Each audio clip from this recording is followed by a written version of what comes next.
અમદાવાદથી સમાચાર સામે આવ્યા માનવ તસ્કરીનો ષડયંત્રકાર ઝડપાયો છે તો અમદાવાદથી આ સમાચાર સામે આવ્યા માનવ તસ્કરીનો મોટો ષડયંત્રકાર ઝડપાયો છે। દાયકાથી વિદેશ માનવ તસ્કરી કરતો આરોપી ઝડપાયો છે। તસ્કરીનો મોટો ષડયંત્રકાર બોબી પટેલ ઈડીના સકંજામાં આવ્યો। અમદાવાદથી આ સમાચાર સામે આવ્યા જેમાં કબૂતરબાજીમાં કુખ્યાત બોબી પટેલની ધરપકડ કરવામાં આવી છે। સંવાદદાતા વિશાલ મહેતા ફોન લાઈનથી જોડાઈ ગયા છે। જી વિશાલ, ઈડીના સકંજામાં માનવ તસ્કરી કરનાર આરોપી ઝડપાયો છે, શું કહેશો? જે ચોક્કસથી કહી શકાય કે જે છેલ્લા દાયકાથી વિદેશમાં માનવ તસ્કરી કરતો આ એજન્ટ હતો, જેનું નામ ભરત પટેલ ઉર્ફે બોબી છે।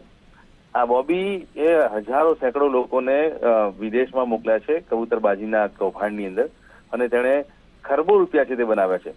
આ જે કબૂતરબાજીનું કૌભાંડ છે તેની અંદર જે બોબી પટેલ છે તે ટ્રાન્સફર વોરંટથી ઈડી એને લઈ આવી છે, કારણ કે જ્યારે તે જેલમાં હતો ત્યારે પૂછપરછ દરમિયાન મહત્વપૂર્ણ માહિતીઓ તેમને મળી હતી અને તેના કારણે જ સમગ્ર તેનું દેશભરમાં જે નેટવર્ક છે તે નેટવર્ક ઉજાગર કરવા અને તેના હવાલા કાંડના કૌભાંડને ઉજાગર કરવા માટે થઈ અને અત્યારે હાલમાં ઈડી દ્વારા તપાસનો તખ્તો તૈયાર કરવામાં આવ્યો છે। છેલ્લા એક દાયકામાં ભરત ઉર્ફે બોબી પટેલે ગેરકાયદેસર રીતે અનેક લોકોને વિદેશ મોકલ્યા છે।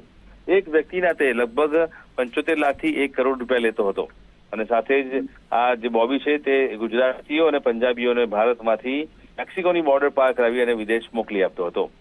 અત્યારે હાલમાં જે રીતે ઈડીએ તેનો કબજો મેળવ્યો છે, ત્યારબાદ નામદાર કોર્ટમાં તેને રિમાન્ડ માટે મોકલવામાં આવ્યો હતો, ત્યારે નામદાર કોર્ટમાં 5 દિવસના રિમાન્ડની માંગ કરવામાં આવી હતી। એ દરમિયાનમાં ભરત પટેલ પાસેથી 5 દિવસના રિમાન્ડની સામે નામદાર કોર્ટે 3 દિવસના રિમાન્ડ મંજૂર કર્યા છે અને ઈડીને હવાલો સોંપ્યો છે।